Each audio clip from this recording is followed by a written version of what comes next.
Silence their cell phones. If you have a cell phone, if you could silence or turn it off. Check 1 2. This is the final mic check. Check 1 2. Audio check. This is the chairman's mic. Please turn off your cell phone or put it in mute. Check 1 2. Check 1 2. This is the chairman's mic. Check 1 2. Check 1 2. Audio check 1 2. We're doing a final mic check for the pool as well as DMA as well as a cell phone announcement. Please silence all cell phones. Check 1 2. Check 1 2. Got about 4 minutes.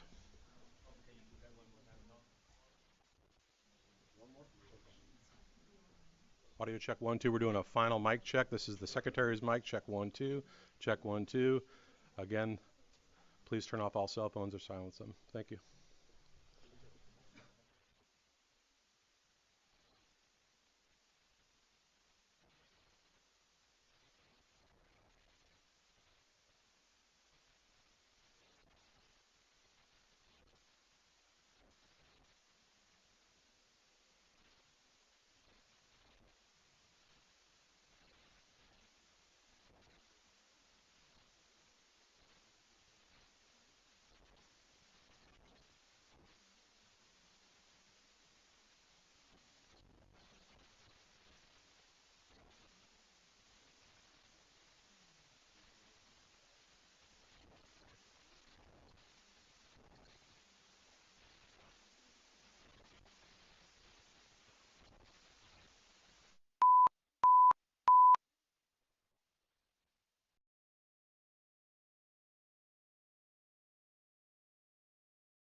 Well,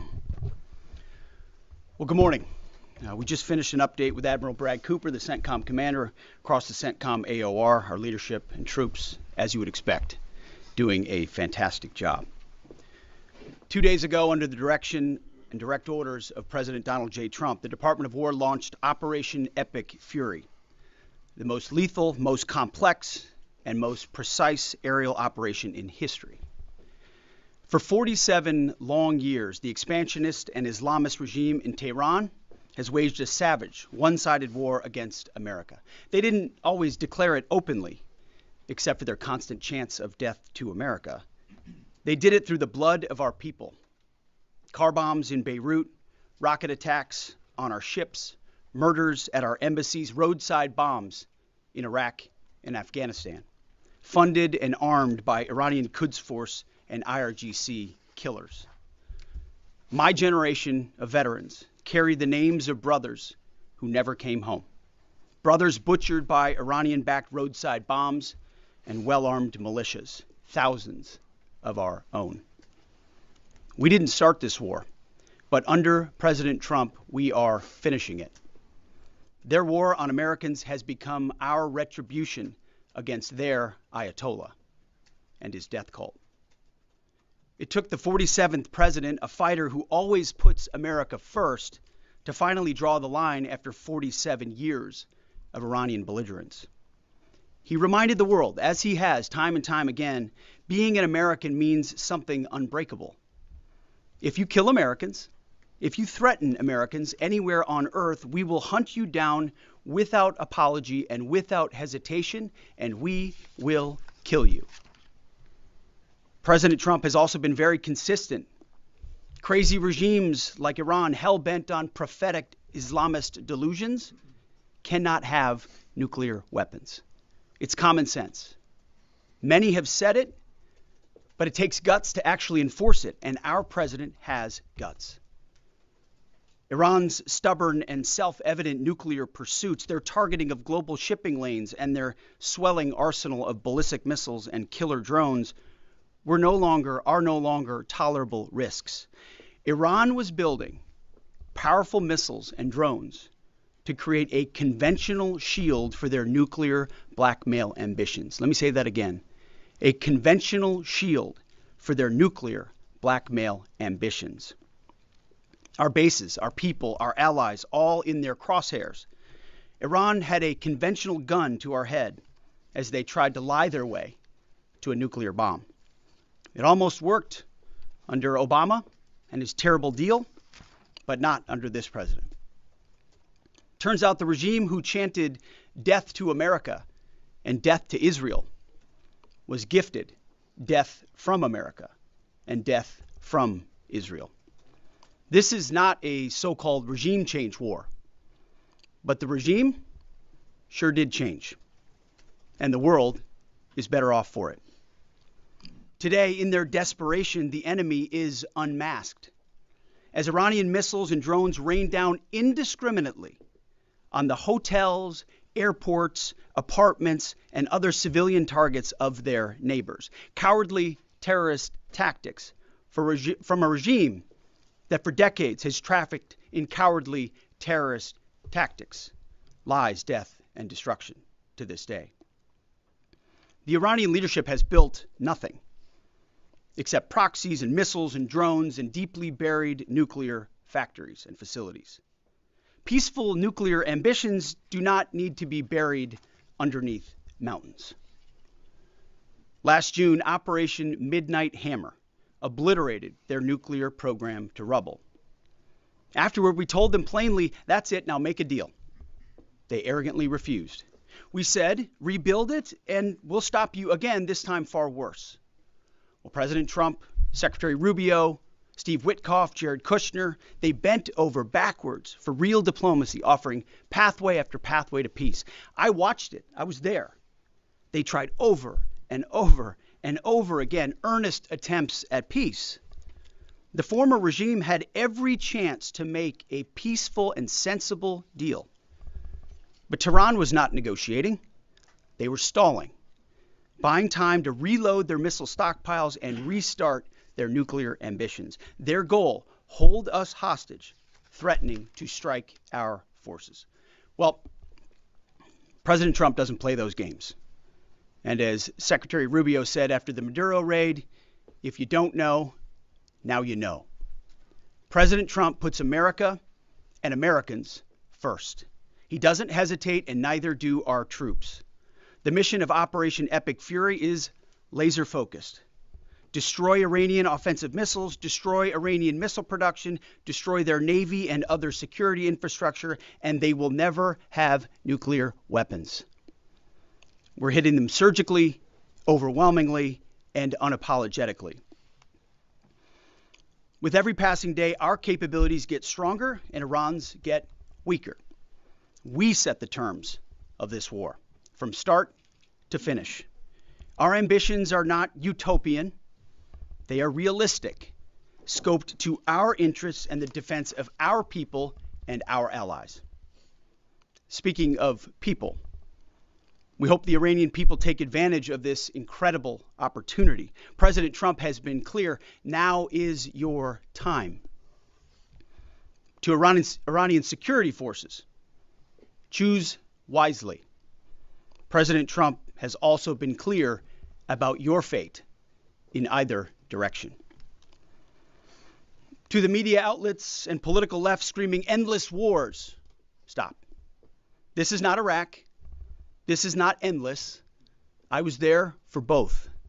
Our generation knows better, and so does this president. He called the last 20 years of nation-building wars dumb, and he's right. This is the opposite.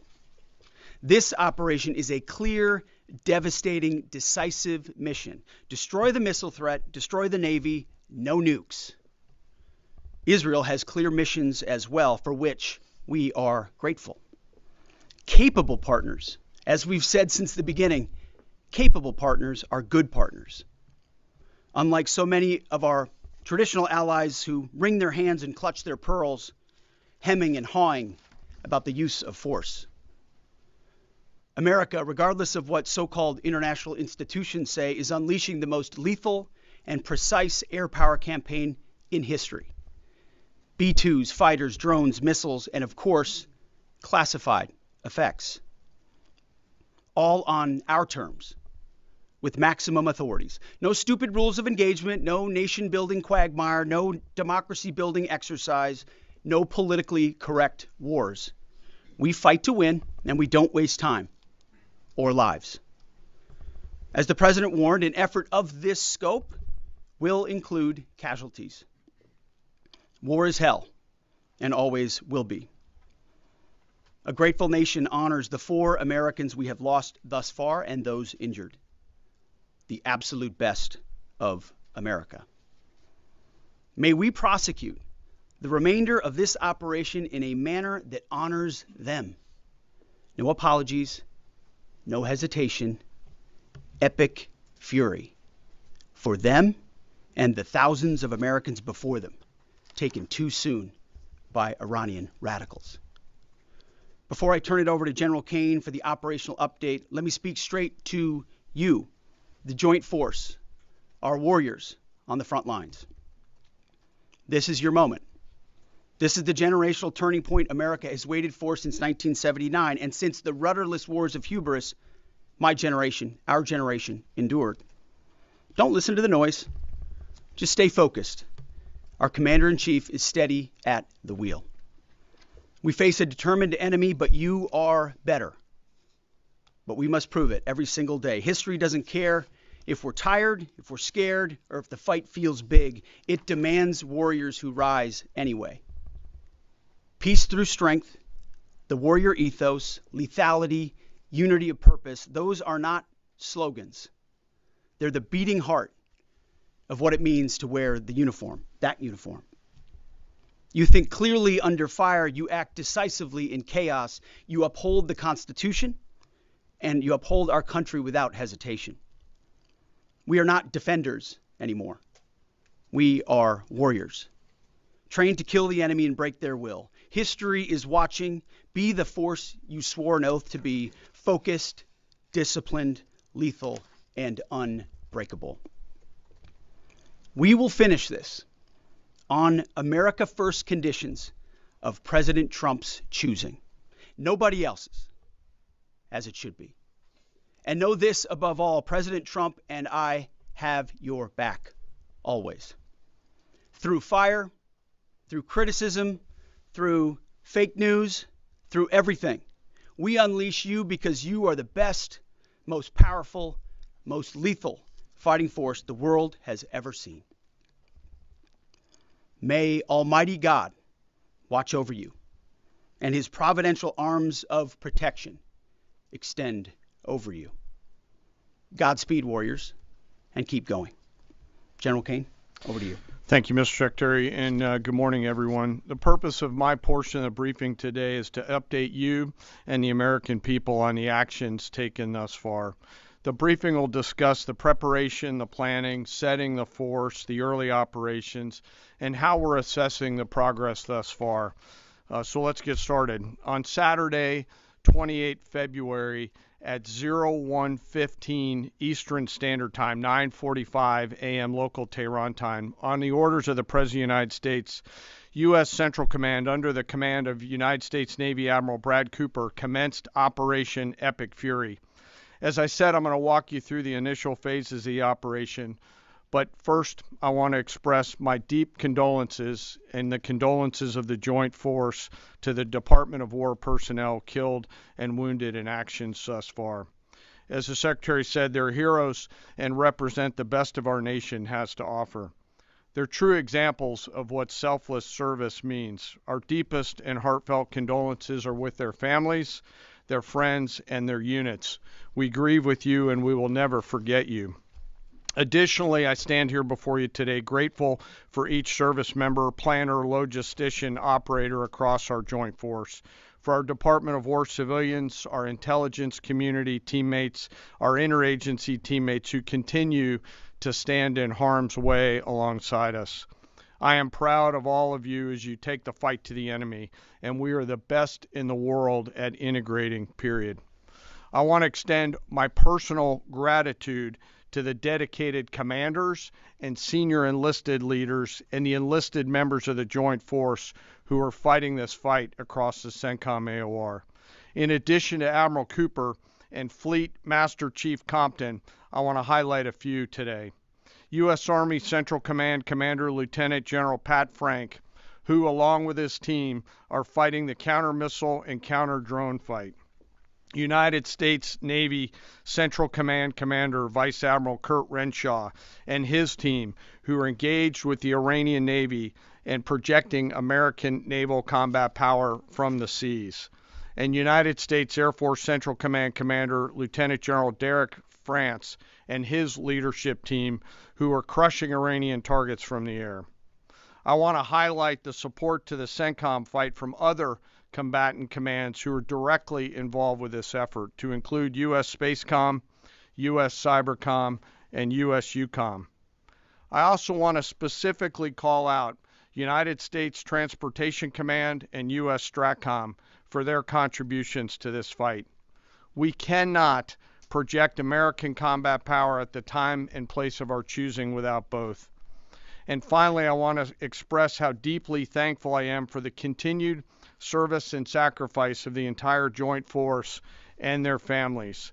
Their unwavering commitment and dedication are the cornerstones of this effort. So let me start with a few details. First, to be clear, as the Secretary said, this is not a single overnight operation. The military objectives that CENTCOM and the Joint Force have been tasked with will take some time to achieve, and in some cases will be difficult and gritty work. We expect to take additional losses, and as always, we will work to minimize U.S. losses. But as the Secretary said, this is major combat operations. So let me talk about the preparation and the planning. On February 28th, the full strength of America's armed forces came together in a unified purpose against a capable and determined adversary. The United States Army, Navy, Marine Corps, Air Force, Space Force, Coast Guard, and our reserve components integrated across our combatant commands and began coordinated operations with the Israeli armed forces of an unprecedented scale. As the Secretary laid out, our military objectives are clear. Our mission is to protect and defend ourselves and, together with our regional partners, prevent Iran from the ability to project power outside of its borders and be ready for follow-on actions as appropriate. Across every domain, land, air, sea, cyber, the U.S. Joint Force delivered synchronized and layered effects designed to disrupt, degrade, deny, and destroy Iran's ability to conduct and sustain combat operations. On the U.S. side, this marked the culmination of months and in some cases years of deliberate planning and refinement against this particular target set. From precision strikes against key military infrastructure to persistent intelligence and targeting integration to the close coordination of the components across vast distances, this operation again demonstrated America's reach, readiness, and professionalism, and that of our joint united force. It was historic not only in the operational scope, but in the level of joint integration displayed across every element of the joint force. And as I said earlier, this work is just beginning and will continue. So now to talk a little bit about setting the force and setting the theater. On the order of the Secretary of War over the last 30 days to reinforce deterrence and provide the President with credible options should action be required, the Joint Force began to systematically reposition assets and personnel across the region. These movements ensured that U.S. forces remained postured, protected, and ready to respond decisively for any emerging threat. This deployment included thousands of service members from all branches, hundreds of advanced 4th and 5th generation fighters, dozens of refueling tankers, the Lincoln and Ford Carrier Strike Group and their embarked air wings, sustained flow of munitions, fuel, supplies, all supported with command and control, intelligence, surveillance, and reconnaissance network. And the flow of forces continues today. In fact, Admiral Cooper will receive additional forces even today. This rapid buildup of forces demonstrated the joint forces' ability to adapt and project power at the time and place of our nation's choosing. I want to highlight a couple specific cases for you. The Gerald R. Ford Carrier Strike Group, which many of you know was down in the Western Hemisphere, redeployed across the Atlantic to set the theater.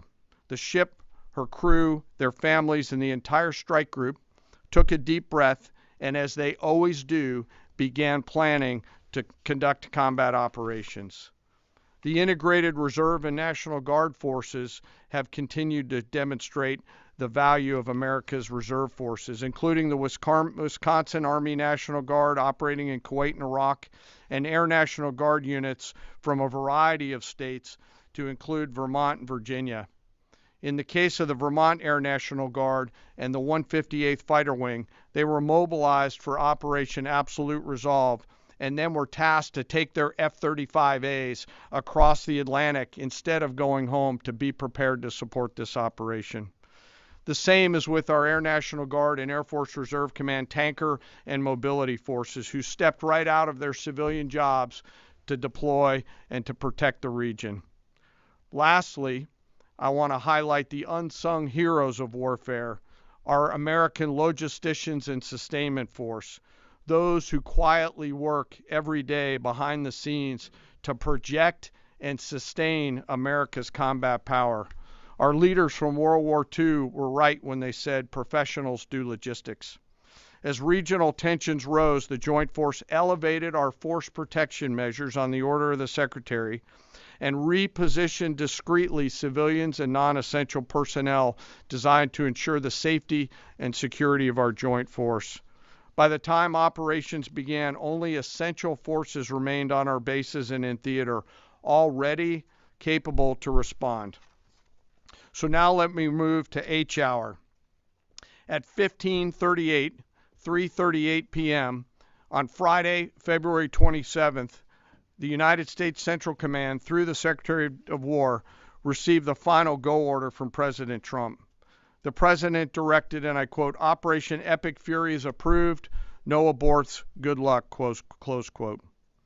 In the region, every element of the joint force made their final preparations. Air defense batteries readied themselves, checking their systems to respond to Iranian attacks. Pilots and crews rehearsed their strike packages for the final time. Air crews began loading their final weapons, and 2 carrier strike groups began to move towards their launching points. Across the globe, our operations centers came alive in Tampa, Florida, here at the Pentagon, and of course forward in the Central Command AOR. As always, operational security was paramount as we sought to maintain and sustain the element of surprise. This operation was highly classified so that at H hour, the enemy would see one thing: speed, surprise, and violence of action. The first movers were U.S. Cybercom and U.S. Spacecom, layering non-kinetic effects, disrupting and degrading and blinding Iran's ability to see, communicate, and respond.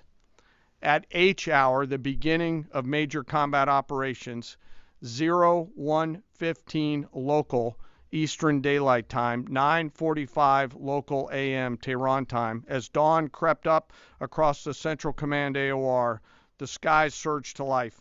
More than 100 aircraft launched from land, sea, fighters, tankers, airborne early warning, electronic attack, bombers from the States, and unmanned platforms, forming a single synchronized wave. This was a daylight strike based on a trigger event conducted by the Israeli Defense Forces, enabled by the U.S. intelligence community.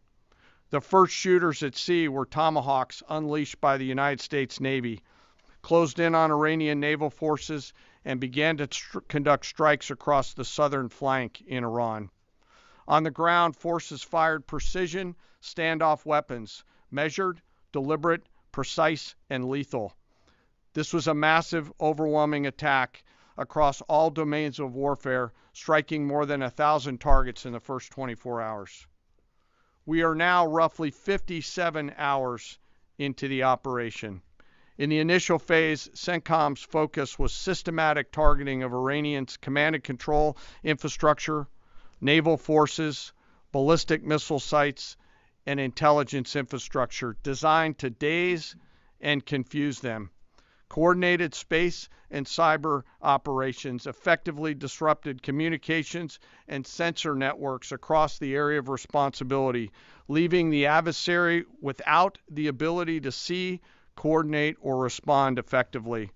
The combined impact of these strikes, swift, precise, and overwhelming, has resulted in the establishment of local air superiority. This air superiority will not only enhance the protection of our forces, but also allow them to continue the work over Iran.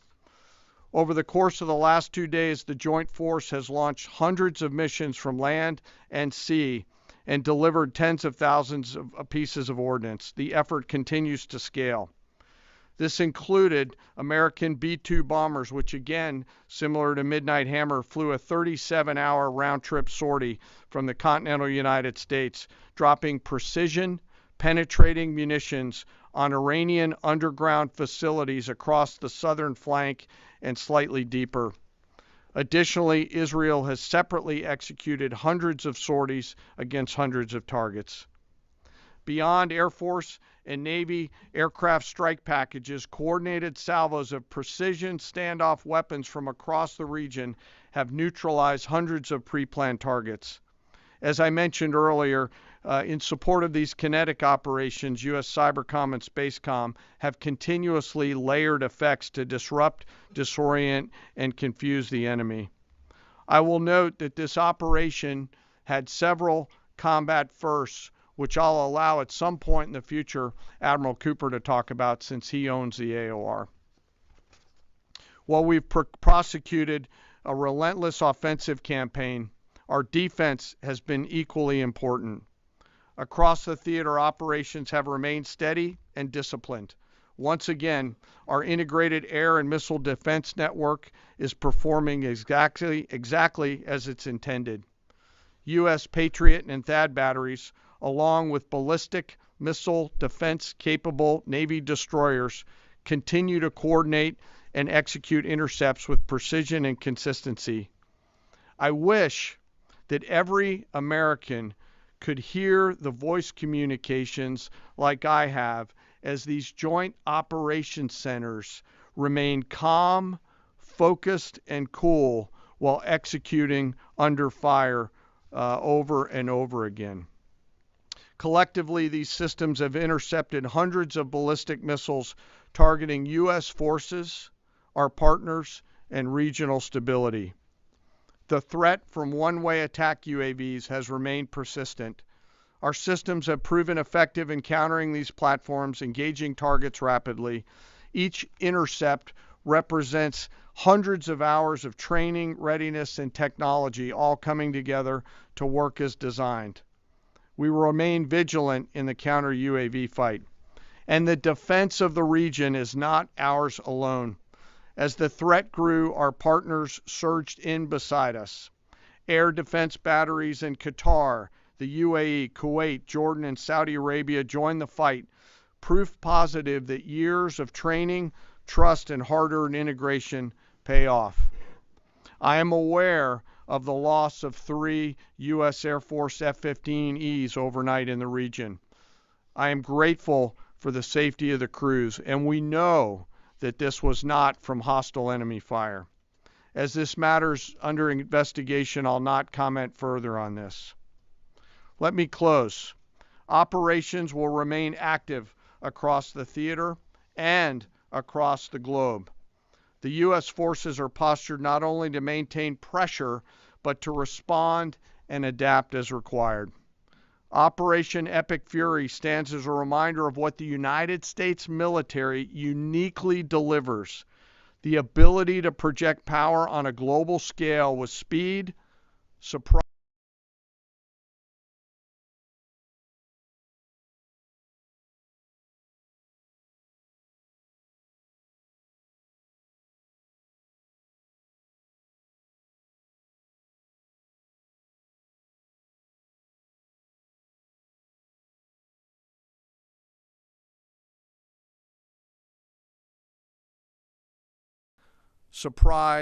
precision, and overwhelming force when and where our nation requires it. What we've demonstrated over the past several days reflects years of investment in readiness, joint integration, and professionalism of the joint force. As major combat operations continue across CENTCOM, we remain engaged globally. America's joint force retains the credibility, capacity, and flexibility to respond to any contingency anywhere in the world at any time. To those who would test our resolve or threaten the United States, our allies, or our interests, understand clearly we can reach you, we can sustain the fight, and we can scale the fight, and we will prevail. To the American people, your joint force remains steady, frosty, calm, and focused. Your service members are trained, disciplined, and determined. We understand the risks of this mission and the weight of the responsibility that we carry. We also recognize that our families also shoulder the burden at home. You are a part of this too. I am proud today, as I am every day, to stand as a member of America's joint force. There is no mission too complex, no distance too great, and no adversary too determined for the men and women who wear our nation's uniform. We mourn our fallen, we honor their families, and we continue our mission with focus, unity, and strength. And now I'm happy to take any questions. Thank you, Mr. Chairman. Right here. Go ahead. Thank you for your time. What percentage of Iranian long-strike capabilities are still in the fight, and what is our exit strategy here, and when will it be deployed?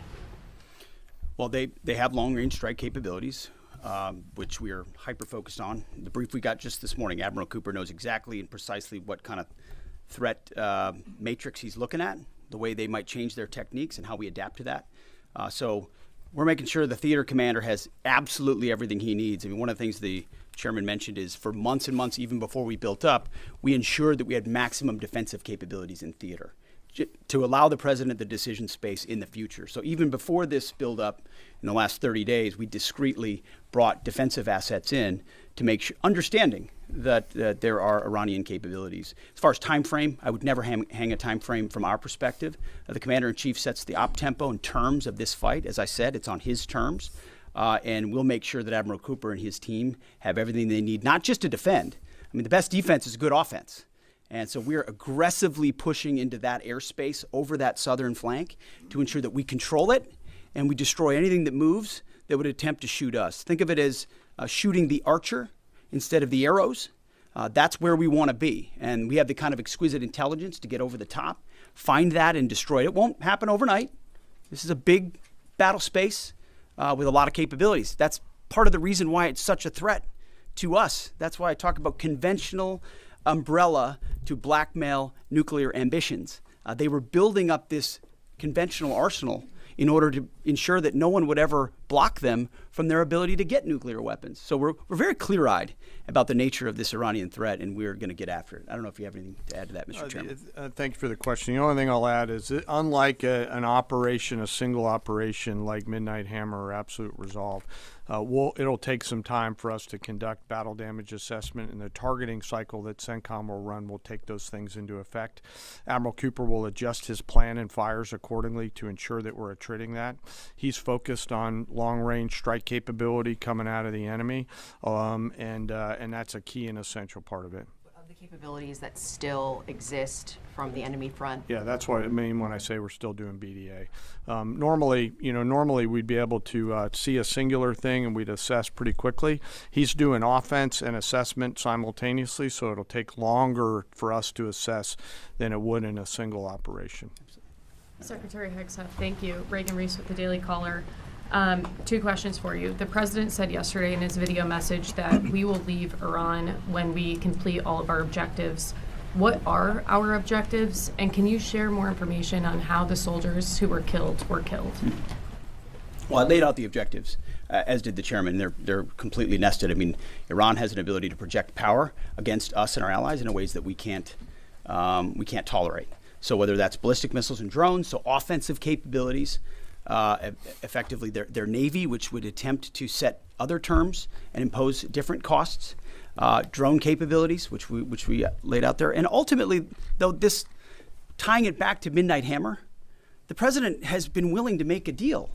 You can't have a nuclear bomb. Radical Islamists can't have a nuclear bomb that they wield against the world. He gave them every single opportunity. Then we precisely took it away. And even then, after that, they didn't have that. They didn't come to the table with a willingness to give it away.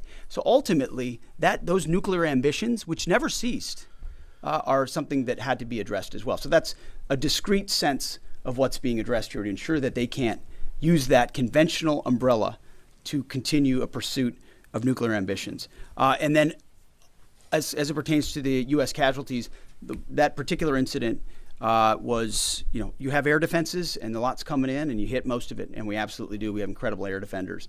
Every once in a while you might have one, unfortunately we call it a squirter that makes its way through, and in that particular case it happened to hit a tactical operations center that was fortified, but these are powerful weapons. So we certainly will do, as I said, moments like that, as we remember them and we take care of them and take care of their families, only stiffen our resolve to ensure that we do this properly. Thank you. Yep.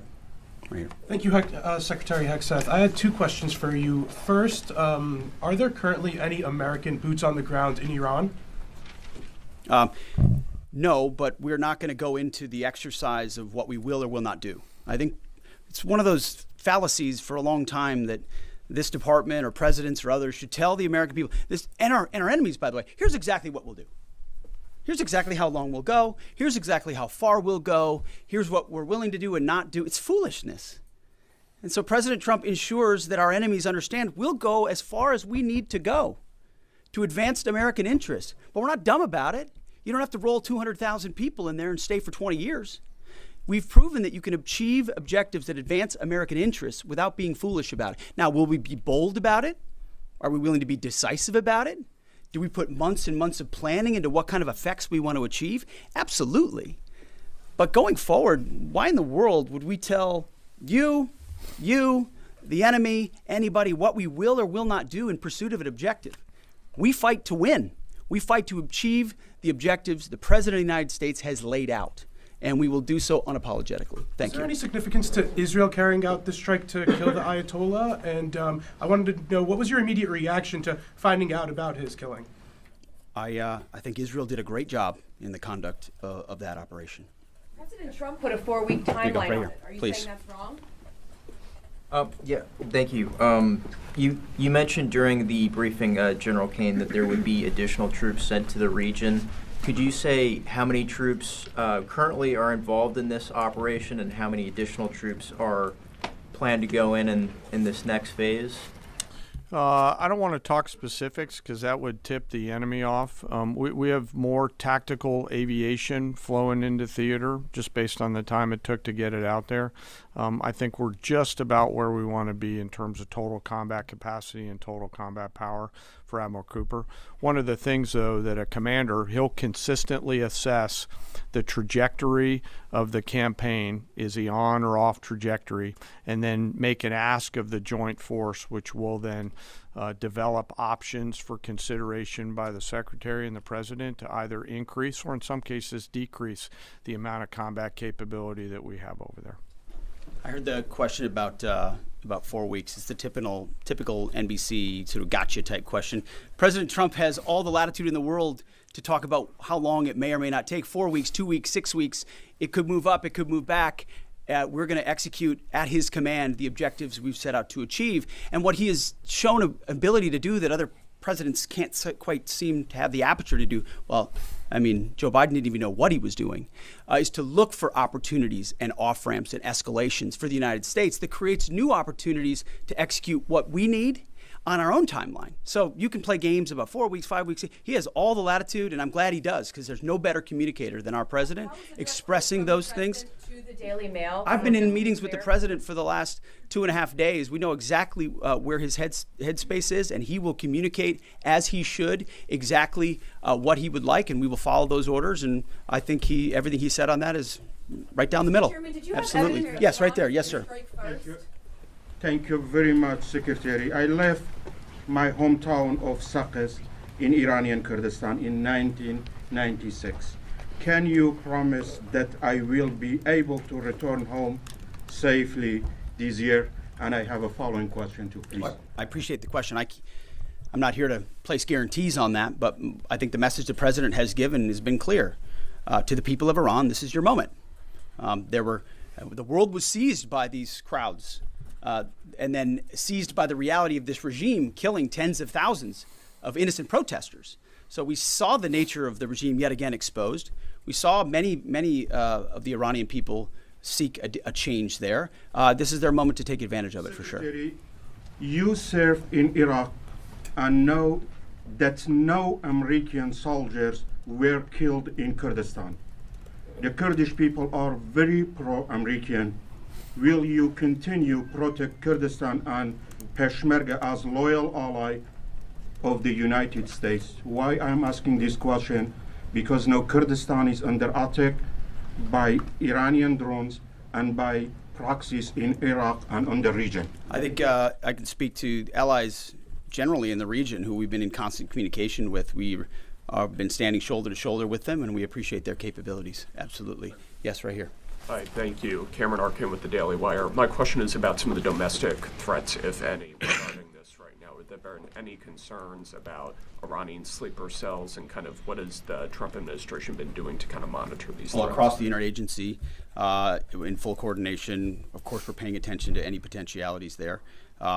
This is a former regime, a regime that seeks to export that ideology and try to sow terror. we're ready for that. We've seen these types of folks before, and the American people can rest assured that we're vigilant on that. Right here. Secretary, thank you. Kind of a follow-up on that last question. There was just this, what appears to be a terrorist attack in Austin yesterday. How does that change the operation at all? What effect does that have? And it doesn't change the operation at all, and I know the authorities are executing exactly the way they should. Secretary Hegseth, and one for Chairman Kane as well.